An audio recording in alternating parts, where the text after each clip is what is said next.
হ্যাঁ ইন্সপেক্টর সুশীল এই কেসটারই তদন্ত করছেন। হ্যাঁ সুশীল বাবু বলুন। স্যার কিছু বুঝতে পারছি না, এ প্রচুর মেয়ের চুল কেটেছে কিন্তু মেরেছে শুধু একজনকেই। শুধু একটা মেয়েকেই মেরেছে? হ্যাঁ কি বলতে চাইছেন আপনি? আরো মেয়েদের মারা উচিত ছিল? আমাদের লজ্জা করা উচিত, আমাদের থাকা সত্ত্বেও একটা মেয়ের জীবন চলে গেছে। যত তাড়াতাড়ি সম্ভব ধরতে হবে, অন্য কোনো নিরীহ মেয়ের মৃত্যু হওয়ার আগেই। বুঝেছেন আপনি? স্যার। পুরো ডিটেলসটা চাই আমার, যত তাড়াতাড়ি সম্ভব। যান। স্যার। স্যার, হ্যাঁ ফেডরিক। এই নিন এই পুরো কাণ্ড কারখানার সমস্ত ফাইল। ইন্সপেক্টর সুশীল এই মাত্র পাঠিয়েছেন। কটা ফাইল পাঠিয়েছে? 8টা।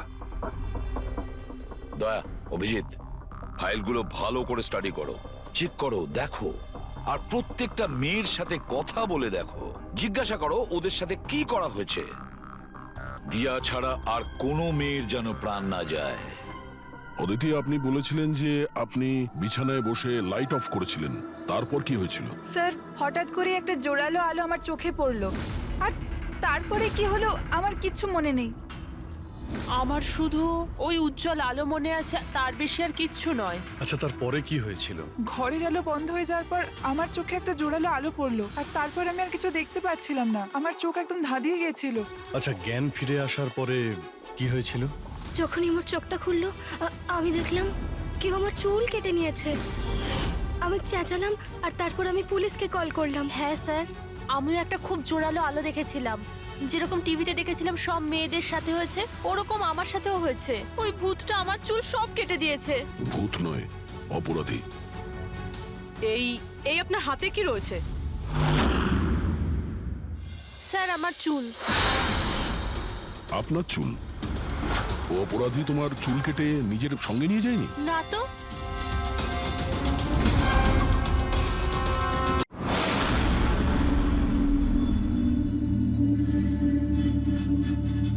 ও গড, এই পলিউশনও না আমার স্কিন খারাপ করে দিচ্ছে। এই দেখো পিম্পল বেরোচ্ছে। উফ।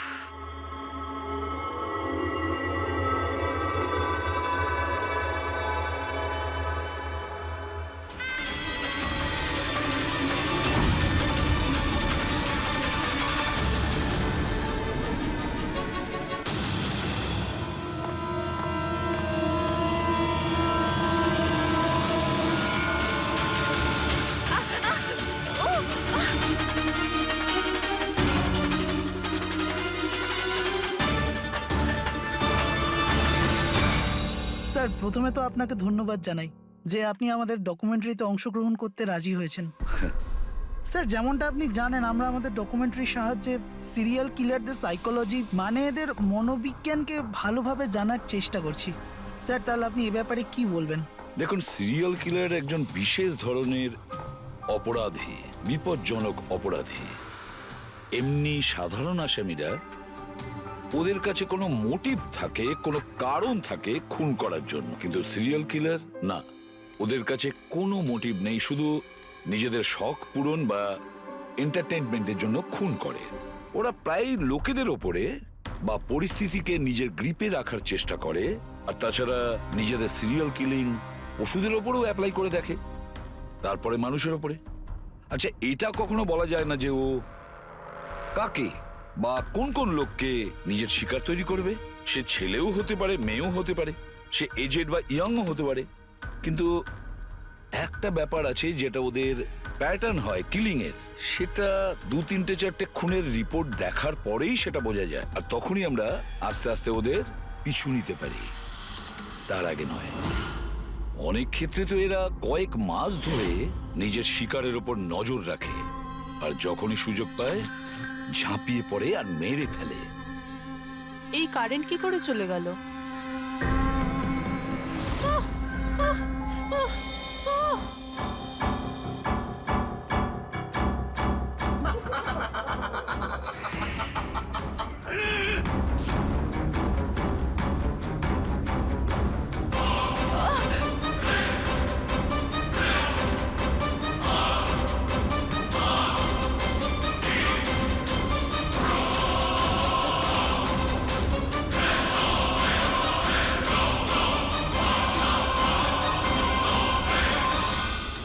গড, এই কারেন্টটা এখনই যাওয়ার ছিল।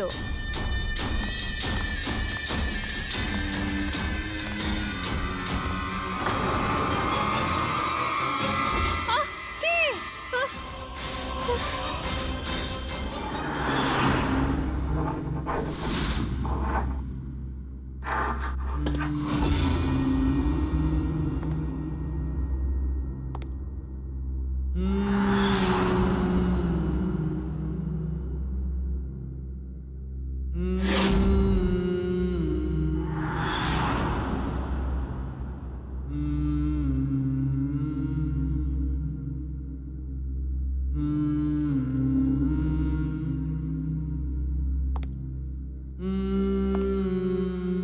অনেকবার দেখা গেছে খুনিরা ভিকটিমের জিনিসও সঙ্গে নিয়ে গেছে। ভিকটিমকে খুন করার পরে হয়তো নিজের জয়ের মেডেল ভেবে। যে কোনো জিনিসই হতে পারে। কোনো মহিলার ঝুমকো দুলও হতে পারে, বা আংটিও হতে পারে, আবার কোনো নখও হতে পারে, এমনকি ভিকটিমের চুলও হতে পারে, মাথার চুলও।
আমার চুল?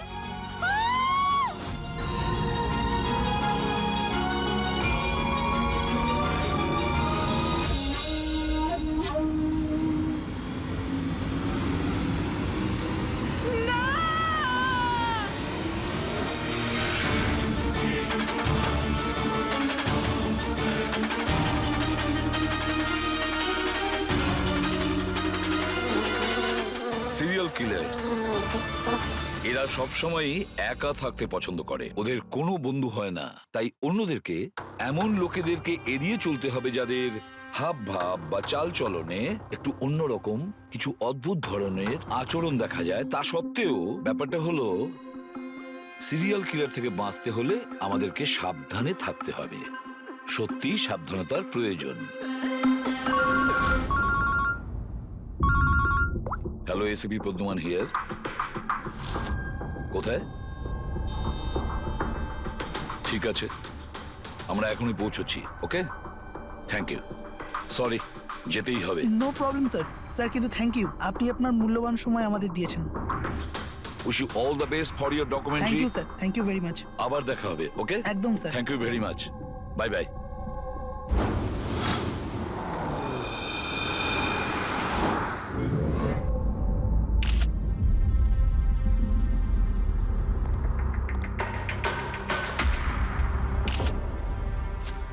নিয়ে যাও।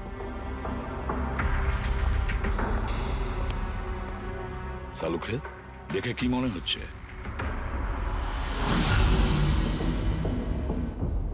বস, মৃত্যুর কারণ এখনো কিছু বুঝতে পারছি না।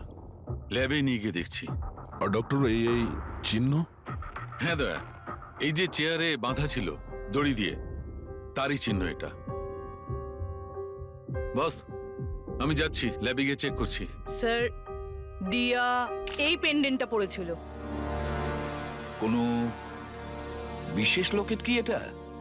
স্যার, এই পেন্ডেন্টে জিপিএস বেস সেফটি অ্যালার্ম আছে। এই পেন্ডেন্ট পরে থাকা ব্যক্তি যদি কোনো বিপদে পড়ে, এই পেন্ডেন্টটা দুবার প্রেস করলে পেন্ডেন্ট পরে থাকা ব্যক্তির ইমার্জেন্সি লিস্টে যে কটা নাম্বার থাকবে তাদের কাছে একটা এসওএস মেসেজ যাবে যে এই ব্যক্তি বিপদে আছে। আচ্ছা, কাল রাত্রে এই পেন্ডেন্টটা দুবার টিপেছিল? হ্যাঁ স্যার। কটার সময়? প্রায় 12:30টার সময়। আর ওর এই এসওএস মেসেজ ওটা কার কাছে গেছে? স্যার ওই দুজনের কাছে। এদিকে এসো। কি নাম তোমাদের? সমর। সমর। নবীন। নবীন। কি সম্পর্ক ছিল দিয়ার সাথে তোমাদের? স্যার আমার গার্লফ্রেন্ড ছিল। স্যার আমার কলেজের বন্ধু। যখন দিয়া তোমাদের এসওএস মেসেজ করলো তখন তোমরা কিছু করনি কেন? হ্যাঁ স্যার এটার জন্য আমারও আফসোস হচ্ছে যে আমি ফোনটা সাইলেন্ট কেন রেখেছিলাম। যদি আমি ফোনটা সাইলেন্ট না রাখতাম স্যার আজ দিয়া বেঁচে থাকতো। ফোন সাইলেন্ট ছিল। আর তোমার নবীন, তোমার ফোনটাও সাইলেন্ট মোডে ছিল? না স্যার, স্যার আমি শুয়ে পড়েছিলাম আর আমি বুঝতেই পারিনি কখন আমার ফোনের ব্যাটারি ডেড হয়ে গেছিল। আশেপাশের ঘটনা থেকে আমি ওকে এই পেন্ডেন্টটা এনে দিয়েছিলাম, কিন্তু লাভ কি হলো যখন এটা কোনো কাজেই এলো না। ওই ঘটনার ব্যাপারে বলছো? ওই যে চুল কাটা গেছে ওই মেয়েদের? হ্যাঁ স্যার। হ্যাঁ স্যার, এরকম ঘটনা অনেক ঘটেছে এই চত্বরে। এই দিয়ার মতো অনেক মেয়েরই চুল কাটা হয়েছে, কিন্তু কাউকে হত্যা করা হয়নি। আর লোকে তো এটাও বলছিল যে কোনো আত্মা টাত্মার চক্কর আছে। কি বললে তুমি? ভূত, আত্মা? আমি বলছি না স্যার, লোকেরা বলছে। স্যার এই এলাকার সব মেয়েরা বেশ আতঙ্কিত রয়েছে। সূর্য ডোবার আগেই নিজেদেরকে বাড়িতে বন্দি করে নেয়। কিছু মেয়েরা তো নিজেরাই নিজেদের চুল কেটে ফেলেছে, আর অনেকে সাধু আর জ্যোতিষীদের কাছে যাওয়া শুরু করেছে। তারা মনে করছে এই সাধুদের আশীর্বাদে এই সমস্ত অলৌকিক শক্তির হাত থেকে রক্ষা পাবে। এটা কোনো অশুভ শক্তির কাজই নয়, এটা কোনো মানুষই করেছে। মানুষই করেছে এটা। স্যার হ্যাঁ ইন্সপেক্টর সুশীল এই কেসটারই তদন্ত করছেন। হ্যাঁ সুশীল বাবু বলুন। স্যার কিছু বুঝতে পারছি না। এ প্রচুর মেয়ের চুল কেটেছে, কিন্তু মেরেছে শুধু একজনকেই। শুধু একটা মেয়েকেই মেরেছে? হ্যাঁ কি বলতে চাইছেন আপনি? আরো মেয়েদের মারা উচিত ছিল? আমাদের লজ্জা করা উচিত। আমাদের থাকা সত্ত্বেও একটা মেয়ের জীবন চলে গেছে। যত তাড়াতাড়ি সম্ভব ধরতে হবে অন্য কোনো নিরীহ মেয়ের মৃত্যু হওয়ার আগেই। বুঝেছেন আপনি? স্যার। পুরো ডিটেলসটা চাই আমার, যত তাড়াতাড়ি সম্ভব। যান। স্যার। স্যার হ্যাঁ ফেডরিক। এই নিন এই পুরো কাণ্ড কারখানার সমস্ত ফাইল। ইন্সপেক্টর সুশীল এই মাত্র পাঠিয়েছেন। কটা ফাইল পাঠিয়েছে? 8টা। দয়া, অভিজিৎ, ফাইলগুলো ভালো করে স্টাডি করো, চেক করো, দেখো। আর প্রত্যেকটা মেয়ের সাথে কথা বলে দেখো, জিজ্ঞাসা করো ওদের সাথে কি করা হয়েছে। দিয়া ছাড়া আর কোনো মেয়ের যেন প্রাণ না যায়। অদিতি, আপনি বলেছিলেন যে আপনি বিছানায় বসে লাইট অফ করেছিলেন, তারপর কি হয়েছিল? স্যার হঠাৎ করে একটা জোরালো আলো আমার চোখে পড়লো, আর তারপরে কি হলো আমার কিচ্ছু মনে নেই। আমার শুধু ওই উজ্জ্বল আলো মনে আছে, তার বেশি আর কিচ্ছু নয়। আচ্ছা, তারপরে কি হয়েছিল? ঘরের আলো বন্ধ হয়ে যাওয়ার পর আমার চোখে একটা জোরালো আলো পড়লো, আর তারপর আমি আর কিছু দেখতে পাচ্ছিলাম না। আমার চোখ একদম ধাঁধিয়ে গেছিল। আচ্ছা, জ্ঞান ফিরে আসার পরে কি হয়েছিল? যখনই আমার চোখটা খুললো আমি দেখলাম কেউ আমার চুল কেটে নিয়েছে। আমি চেঁচালাম আর তারপর আমি পুলিশকে কল করলাম। হ্যাঁ স্যার, আমিও একটা খুব জোরালো আলো দেখেছিলাম। যেরকম টিভিতে দেখেছিলাম সব মেয়েদের সাথে হয়েছে, ওরকম আমার সাথেও হয়েছে। ওই ভূতটা আমার চুল সব কেটে দিয়েছে। ভূত নয়, অপরাধী। এই এই আপনার হাতে কি রয়েছে? স্যার আমার চুল। আপনার চুল? ও অপরাধী তোমার চুল কেটে নিজের সঙ্গে নিয়ে যায়নি? না তো।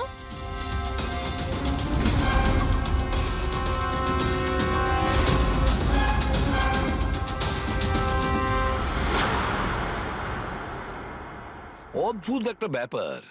এই আসামি যে যে মেয়ের চুল কেটেছে সেই চুলগুলো নিজের সঙ্গে নিয়ে গেছে, কিন্তু এই 4টে মেয়ের চুল কেটে চুলগুলো বাড়িতেই ফেলে গেছে।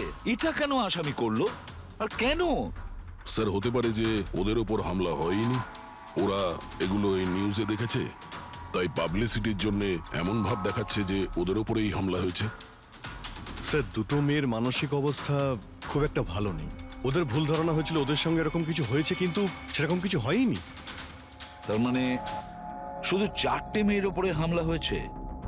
অদিতি, বাণী, চিত্রা আর ঈশা। Yes sir. একটা কাজ করি আমরা আবার নতুন করে শুরু করি যেখান থেকে এসব শুরু হয়েছিল। ক্রাইম লোকেশনের ফটোগ্রাফ, প্রমাণ, যা কিছু পাওয়া গেছে ওখান থেকে সব কটা ভালো করে চেক করো দ্বিতীয়বার। কিছু না কিছু আমরা নিশ্চয়ই ছেড়ে গিয়েছি, যেটা এবারে আমরা পাবো।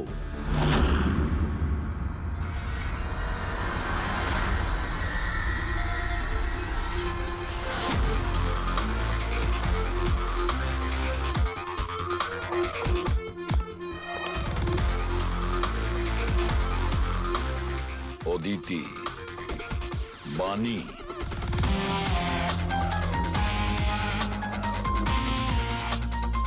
চিত্রা, ঈশা।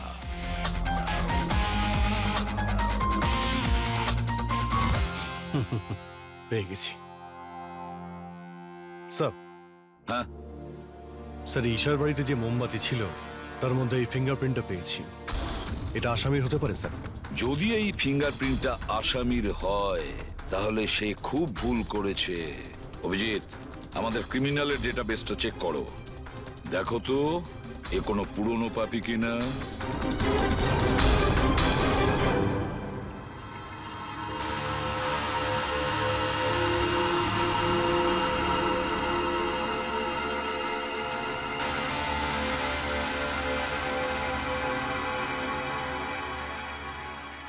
স্যার, হ্যাঁ বলো। স্যার, এ তো পুরনো পাপি, কিন্তু 17 বছর বয়স। 17 বছরের? হ্যাঁ স্যার, এই 17 বছরের বাচ্চাটা কুনাল। আর কয়েক মাস আগেই মদ খাওয়ার অপরাধে আন্ডারেজ ড্রিঙ্কিং এর জন্য একে গ্রেপ্তার করা হয়েছিল। মাত্র 17 বছরের ছেলে এইসব কাজ করছিল? এটা তো ওর সাথে দেখা করলেই জানা যাবে। এমনিতে তো সিরিয়াল কিলাররা অ্যাডিকশনের মধ্যেই থাকে, নেশা করে, ড্রাগস নেয়। এ থাকে কোথায়? স্যার, এ চুনাপট্টিতে থাকে। চুনাপট্টি? তাহলে আর দেরি কেন, দেখা করে আসো ওর সাথে চুনাপট্টিতে। বিশ্বাসই হচ্ছে না, একটা 17 বছরের ছেলে এইসব কাজ করছে কি করে?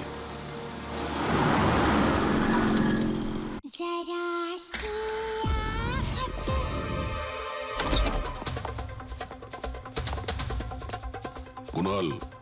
হ্যাঁ, আপনারা কে? সিআইডি। সিআইডি? তোমার লজ্জা করে না? পড়াশোনা করার বয়সে এইসব করছো? হ্যাঁ কি স্যার? কে এসেছে কুনাল? আরে স্যার, আপনারা? স্যার, তুমি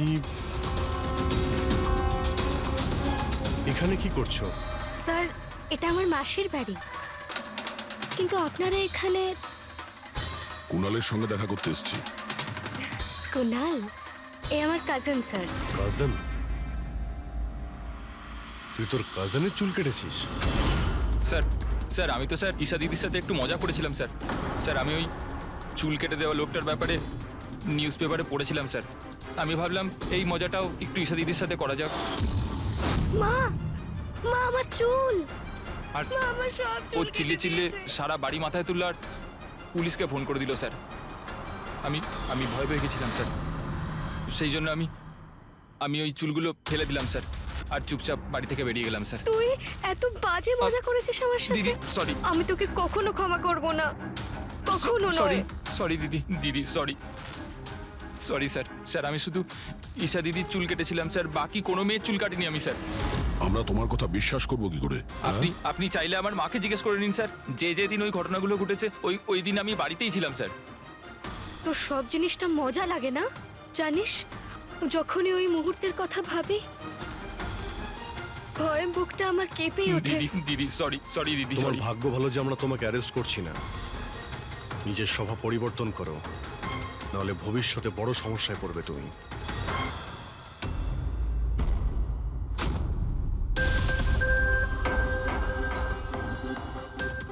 সমস্ত সিরিয়াল কিলার বা সিরিয়াল অ্যাটাকার নিজের ভিকটিমকে একটা প্যাটার্নে চুজ করে। হ্যাঁ, ঠিকই বলেছো দয়া।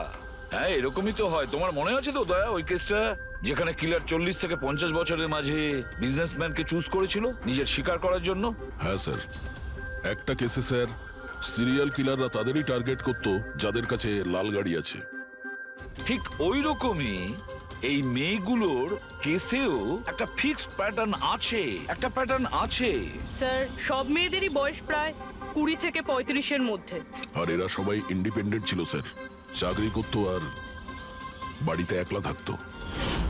সবচেয়ে ইম্পর্টেন্ট কথা, প্রত্যেকের চুল কিন্তু লম্বা ছিল।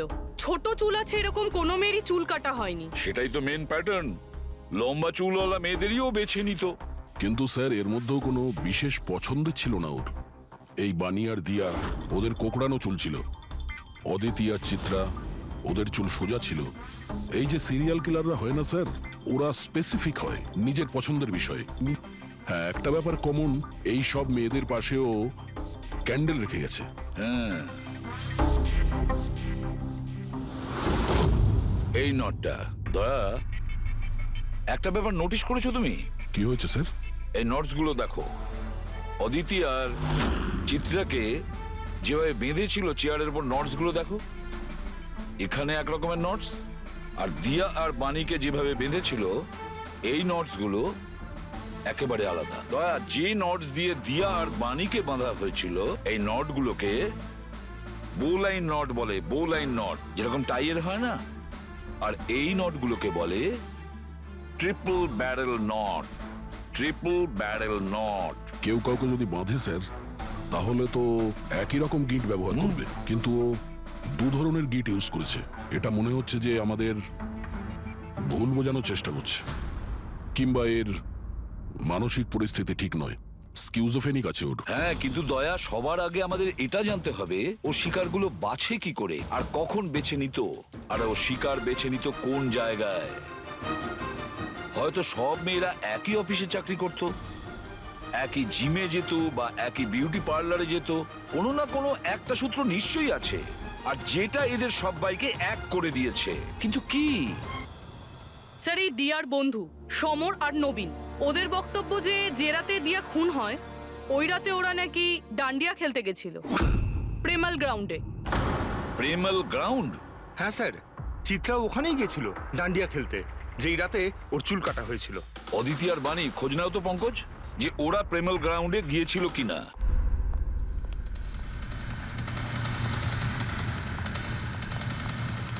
হ্যাঁ বস, ওই মেয়েটির মৃত্যু গলা টিপার কারণে হয়েছে। গলা টিপে মারা হয়েছে? স্যার, এই হলো তার রিপোর্ট। স্যার, হ্যাঁ স্যার আপনার সন্দেহ ঠিক ছিল স্যার। অদিতি আর বাণী সেই রাতেই ডান্ডিয়া খেলতে গেছিল যে রাতে ঘটনাটা ঘটেছিল। তার মানে হলো দয়া, আসামি প্রেমেল গ্রাউন্ডে যেত ডান্ডিয়া প্রোগ্রামে, আর কোনো লম্বা চুলওয়ালা মেয়েকে ও বেছে নিত নিজের শিকারের জন্য। ওখান থেকে বেরোনোর পর ওকে ফলো করে আর সুযোগ পেয়েই কাজ হাসিল করে নেয়। তাহলে তো একে ধরা কঠিন নয় দয়া। সেটা কি করে স্যার? ফেডরিক, ইঁদুরকে ধরার জন্য তাকে লোভ দেখানো হয়, তারপরে ওকে ট্র্যাপে ধরে ফেলে, আর ব্যাস। ঠিক ওই রকমই শিকার ঠিক ঘুরে ফিরে আসবে প্রেমেল গ্রাউন্ডে ডান্ডিয়া প্রোগ্রামে, আর আমরা তার অপেক্ষা করব।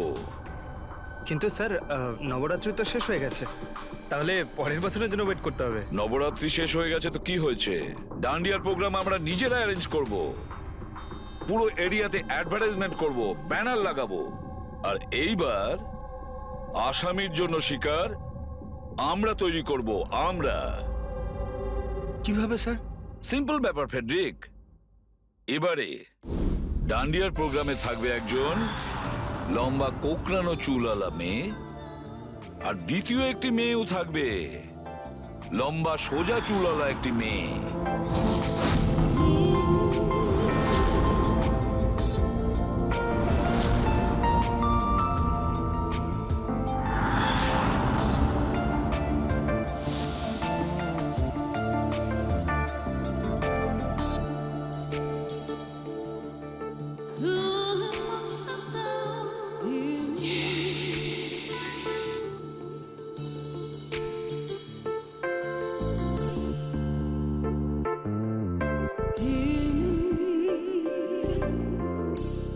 এখন এই নকল চুলের এক্সটেনশন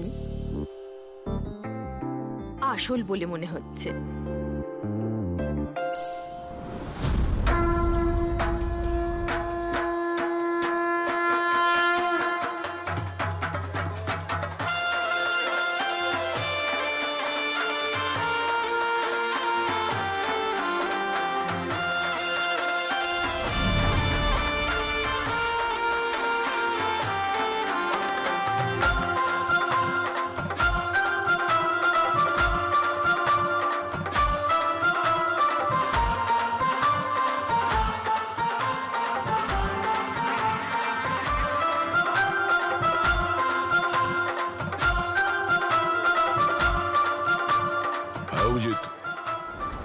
সবকিছু ঠিক আছে? হ্যাঁ দয়া। Okay fine.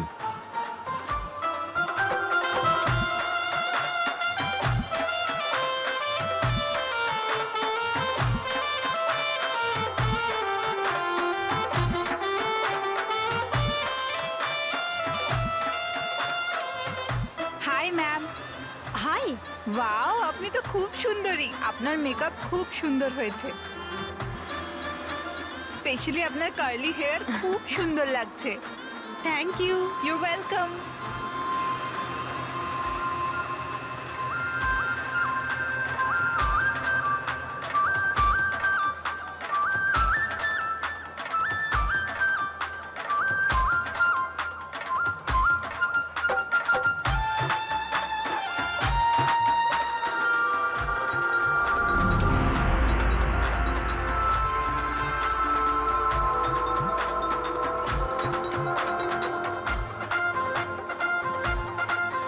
হাই।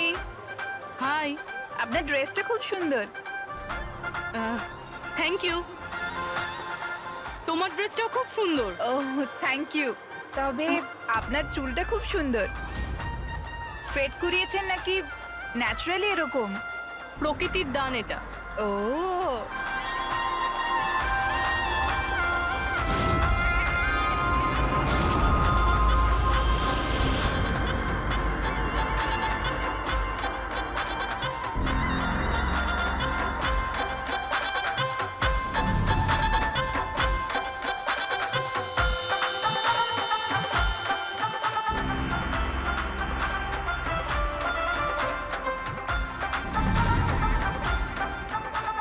শোনো, আমার পাশে একটা ছেলে ডান্স করছে, একটু গন্ডগোলের মনে হচ্ছে।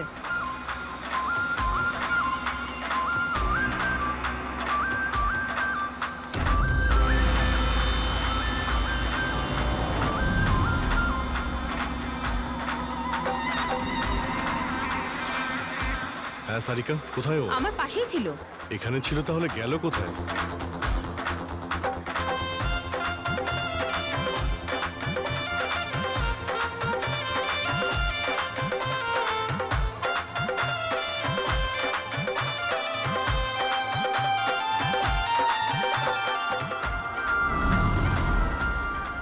রবি, স্যার।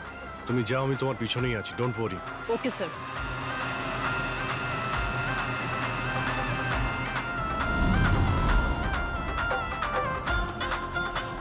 হ্যাঁ অভিজিৎ, আমি রবির পিছনে যাচ্ছি, তুমি সারিকার পিছনে থেকো।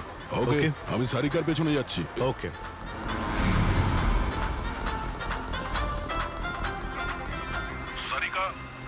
হ্যাঁ আমি তোমার পেছনে যাচ্ছি, তুমি নিশ্চিন্তে যাও। ওকে।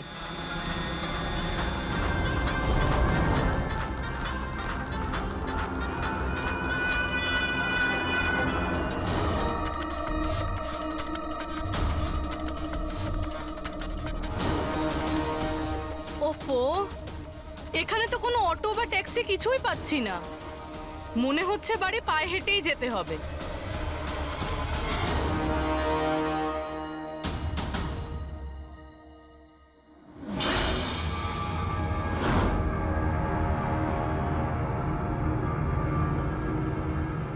স্যার, কেউ পিছু নিয়েছে নাকি? না, এখনো পর্যন্ত কাউকে দেখতে পেলাম না।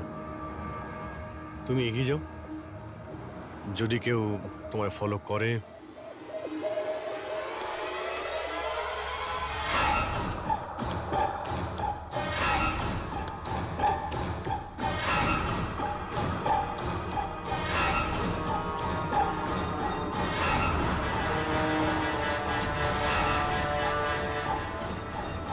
দয়া, আমার মনে হয় কেউ আমাকে ফলো করছে। কাউকে দেখতে পাচ্ছ? না সারিকা, অল ক্লিয়ার। ওকে।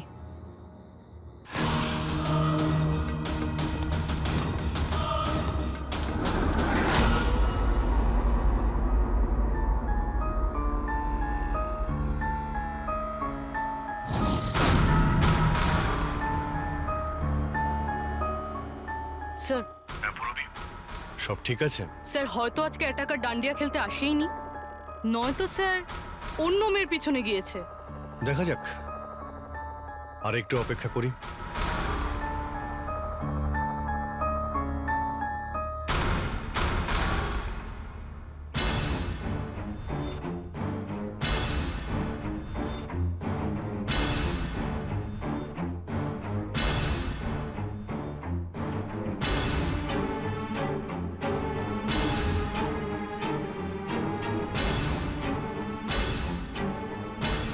সারিকা, সব ঠিক আছে? সারিকা, কি হলো? মনে হচ্ছে সারিকার উপর অ্যাটাক হয়েছে। সারিকার উপরে অ্যাটাক হয়েছে পুরবি, আমি ওখানে যাচ্ছি। স্যার আমিও আসছি।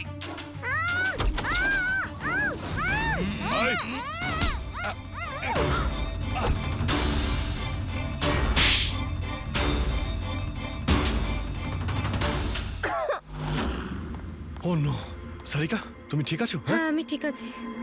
হট।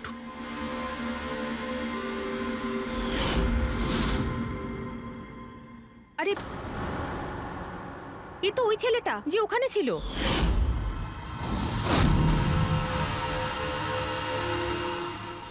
চুল কাটার প্রচুর শখ তোর, হ্যাঁ? তোর জন্য সেলুন খোলাচ্ছি আমরা। বল, দিয়াকে কেন মেরেছিস? না না না স্যার, আমি কাউকে কি মারিনি। কথা বলছিস? না স্যার, আমি কাউকে মারিনি স্যার, সত্যি বলছি। মেয়েদের চুল কাটিস? হ্যাঁ, দেখি কি এসব। সাইনোফোলিমাস? সাইনোফোলেমাস? এটাতে তো মানুষ বড় জোর সেন্সলেস হতে পারে, মরে যেতে পারে না। স্যার আমি বলেছিলাম তো স্যার, আমি কাউকে মারিনি। আমি শুধু মেয়েদের অজ্ঞান করবার জন্য এটা ব্যবহার করতাম, যাতে করে ওদের চুলগুলো ভালোভাবে কাটতে পারি। দিয়াকে মেরেছিস কিভাবে, হ্যাঁ? স্যার আমি মারিনি স্যার, বিশ্বাস করুন আমি মারিনি। আচ্ছা সারিকা, আচ্ছা এটা কি পসিবল যে এই কেমিক্যালস দিয়ে দিয়ার খুন হতে পারে? যদি ওর এতে অ্যালার্জি থেকে থাকে তাহলে সেক্ষেত্রে ওর মৃত্যু হতে পারে, আদারওয়াইজ। তাহলে দেখো একবার টেস্ট করে কি জানতে পারা যায়। হ্যাঁ, টেস্ট করে দেখছি। আর তুই চল, তোর বিরুদ্ধে চুল কাটা হবে, চল। আচ্ছা, পুরবি কোথায়? ওর তো এখানে আসার কথা ছিল। পুরবি তো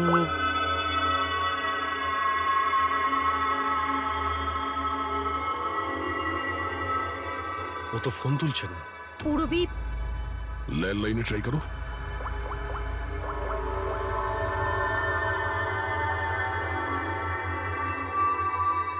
রিং হয়ে যাচ্ছে। পুরবি,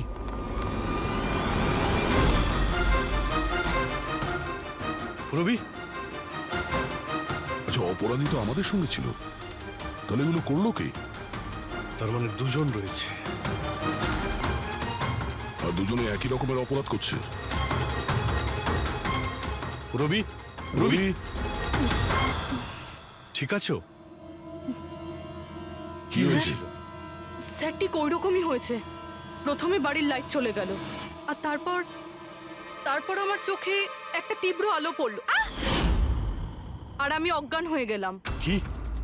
কিন্তু স্যার এই সব কিছু কিন্তু একটা মেয়ে করছিল। মহিলা? ওখানে ছেলে আর এখানে মেয়ে, ব্যাপারটা কি? কোনো ব্যাপার না, চুল তো কেটে নিয়েছে, এবার এই কাটা চুল দিয়েই ওকে আমরা খুঁজে বের করব।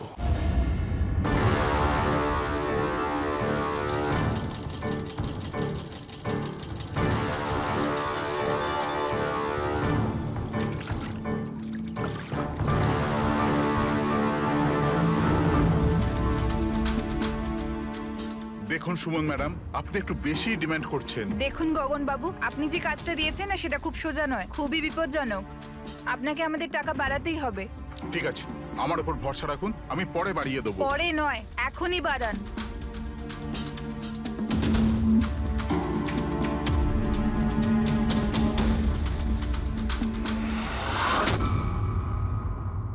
এটা কি গগন স্যার?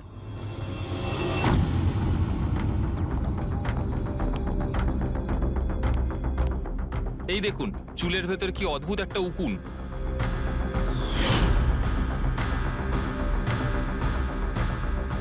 আগে কখনো এরকম উকুন দেখিনি।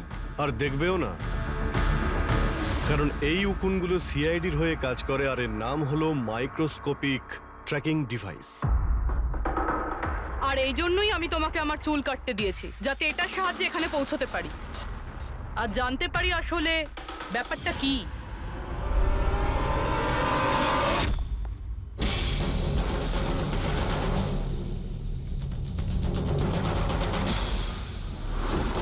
স্যার আমার কোনো দোষ নেই, আমি গগনবাবুর থেকে টাকা পেয়েছিলাম এসব করার জন্য। গগনবাবু টাকা দেবে, আর যদি বলে কুয়োতে লাভ দিতে তো তুমি দিয়ে দেবে? এখন বলো, কেন করিয়েছো তুমি এসব? আমি যে কথাগুলো বলবো সেটা একটু আশ্চর্যজনক আপনার নিশ্চয়ই লাগবে, কিন্তু এটা সত্যি যে আমাদের ব্যবসায় মানুষের চুলের দাম সোনার দামের থেকে কম নয়। কোটি কোটি টাকা রোজগার হয় এখান থেকে। উইক্স, হেয়ার এক্সটেনশন, নকল আইল্যাশেস, ফার্টিলাইজার আর অ্যামিনোসিডের মতো প্রচুর জিনিস তৈরি হয়। স্যার, আপনি ভাবতেও পারবেন না যে এই চুল দিয়ে কি কি তৈরি করা যায়। হ্যাঁ, ঠিক আছে ঠিক আছে, তুমি অনেক জ্ঞান দিয়েছো, কাজের কথা এসো। এসব কেন করছিলে? এই পুরো শহরে এই একটাই ফ্যাক্টরি আছে যে হেয়ার প্রসেসিং এর কাজ করে। সবকিছুই ঠিকঠাক চলছিল, কিন্তু হঠাৎ এই মানুষের চুলের সাপ্লাই কমে গেল। এই শহরের মেয়েদের মনে হঠাৎ করে এই ধারণাটা কি করে চলে এলো যে চুল বড় করতে হবে, আর সবাই চুল বড় করতে লাগলো। এই সময় আমি ভাবলাম যে কিছু একটা এরকম প্ল্যান করতে হবে যাতে এই মেয়েরা নিজে থেকেই চলে আসবে নিজেদের লম্বা চুল ছোট করবার জন্য। তাই তুমি ভাবলে যে এমন একটা ভয় তৈরি করা যাক শহরে, যাতে মেয়েরা ভয় পেয়ে গিয়ে নিজেই নিজেদের চুল কেটে ফেলে, হ্যাঁ? আর তোমার জন্য লাভই লাভ। হ্যাঁ, আর সেই জন্যই এই কাজের জন্য আমি দুজন লোককে রেখেছিলাম, সুমন আর রাজু। স্যার, আমরা দুজন ডান্ডিয়াতে গিয়ে লম্বা চুলওয়ালা মেয়েদের খুঁজি। আমি স্ট্রেট চুলওয়ালা মেয়েদের, আরও কার্লি চুলওয়ালা মেয়েদের। আমরা ওদের পিছু নিয়ে ওদের বাড়ি অবধি যাই। 800 লুমিনের জোরালো আলোর ফ্ল্যাশ লাইট ওদের চোখে আমরা ফেলি। তারপরে আমরা কেমিক্যাল দিয়ে ওদের অজ্ঞান করি, ওদের চুল কাটি, তারপর আমরা ওখান থেকে পালিয়ে যাই। ঠিক আছে, এটা তো বুঝলাম কেন আর কিভাবে করতে, কিন্তু এইসব করতে গিয়ে দিয়াকে খুন করলে কেন? স্যার, আমি মারিনি ওকে, জানি না কি করে মারা গেল। হয়তো সেই সমস্ত কেমিক্যালের জন্য যা দিয়ে তোমরা মেয়েদের অজ্ঞান করতে। হয়তো ওই কেমিক্যালের জন্য ওর অ্যালার্জি হয় আর তাতেই ওর মৃত্যু ঘটে। স্যার, আমি কি করে জানবো যে ওর অ্যালার্জি ছিল? আর এরকম আপনারা আমায় মিথ্যে খুনের মামলায় গ্রেফতার করতে পারেন না।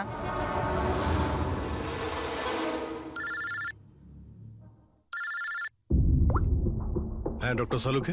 অভিজিৎ, আমি ওই মেয়েটার বডিটা টেস্ট করেছিলাম। ভাই, ওর তো জেলোফলিমাস নামের কেমিক্যালের কোনো অ্যালার্জি নেই। অভিজিৎ, দিয়ার মৃত্যু হয়েছে গলা টেপার কারণে। আরো একটা কথা, আমি ওর ফুসফুসের মধ্যে একটা ফাইবারের টুকরো পেয়েছি, কোনো কাপড়ের ফাইবার। তার মানে এটা পরিষ্কার যে কেউ কোনো কাপড় দিয়ে অথবা কোনো বালিশ দিয়ে ওর মুখটা চেপে ধরেছিল, সেই কারণে ওর নিঃশ্বাস বন্ধ হয়ে গেছে আর মারা গেছে। তার মানে দিয়ার চুল কাটার পরে আর আমাদের পৌঁছানোর আগে অন্য কেউ নিশ্চয়ই ছিল দিয়াদের বাড়িতে, যে দিয়ার মুখটা বালিশ দিয়ে চেপে ধরেছিল আর দিয়া মারা যায়। মানে খুনির এই চুল কাটার সঙ্গে কোনো সম্পর্কই নেই? হ্যাঁ পঙ্কজ, এই খুনি অন্য কেউ। খুনি ওদের দুজনের মধ্যেই কেউ একজন, ওদের দুজনের মধ্যে যাদের দিয়া SOS মেসেজ পাঠিয়েছিল। সমর, তোমার মোবাইল ফোনটা সাইলেন্ট মুডে ছিল, এই জন্য দিয়ার পাঠানো SOS মেসেজ তুমি দেখতে পাওনি। হ্যাঁ স্যার। আর নবীন, তোমার ফোনের ব্যাটারি চলে গেছিল, তাই তো? Right sir. মিথ্যে। স্যার, আমরা মিথ্যে কথা কেন বলবো স্যার? তাহলে কি মোবাইল কোম্পানি মিথ্যে কথা বলছে? হ্যাঁ, এটা ওদেরই রিপোর্ট। এই রেকর্ড অনুযায়ী পরিষ্কার বোঝা যাচ্ছে যে তোমরা দুজন তোমাদের বাড়িতে ছিলে না। স্যার, আমি আমার বাড়িতেই ছিলাম স্যার। আবার মিথ্যে বলছো তুমি রাধিকার বাড়িতে ছিলে, রাধিকার বাড়িতে। রাধিকা? স্যার, আমি কোনো রাধিকাকে চিনি সেই না। রাধিকা তোমার দ্বিতীয় গার্লফ্রেন্ড, যার জন্য তুমি দিয়ার সঙ্গে ব্রেকআপ করতে চাইছিলে। ওহো, আমরা কি করে জানতে পারলাম? সেটা আসলে এই ডায়েরির জন্য, দিয়ার পার্সোনাল ডায়েরি। চিনতে পারলে? এর মধ্যে ওর সব কথা লেখা রয়েছে। তোমায় খুব ভালোবাসতো, তাই না? অতটাই ভালোবাসতো যতটা নবীন ভালোবাসতো দিয়াকে। কি? নবীন, তুই দিয়াকে ভালোবাসতিস? হ্যাঁ, এত ভালোবাসতো যে সবসময় দিয়ার সিকিউরিটির কথা চিন্তা করতো, আর সেই কারণেই ও ওকে এই পেন্ডেন্ট এনে দিয়েছিল। আর SOS মেসেজ পাওয়ার পরে ও খুব তাড়াতাড়ি ওর বাড়িতে পৌঁছেছিল। তো নবীন, সেই রাতে কি হয়েছিল সেটা তুমি বলবে নাকি আমরা বলবো? স্যার, ওই রাতে দিয়া দিয়া দিয়া দিয়া ওঠো, দিয়া জল, দিয়া দিয়া দিয়া ওঠো, দিয়া দিয়া তুমি তুমি তুমি ঠিক আছো? দিয়া এসব কে করেছে? তোমাকে কে বেঁধেছে? সমর কোথায়? কি বললে তুমি? সমর কোথায়? আমি আমার সব কাজ ছেড়ে তোমার কাছে ছুটে চলে এলাম, আর তুমি এখন বলছো সমর কোথায়? এসওএস মেসেজ তো ও পেয়েছে, তাহলে ও সাহায্য করতে কেন এলো না যখন তোমার ওকে সব থেকে বেশি প্রয়োজন? দিয়া শোনো, যদি এই দুনিয়ার সব থেকে বেশি কেউ তোমায় ভালোবাসে, তবে শুধু সেটা আমি, আর কেউ নয়, সমরও নয়। নবীন, আমি তোমার ভাবনাকে সম্মান করি, কিন্তু আমি তোমাকে ভালোবাসি না।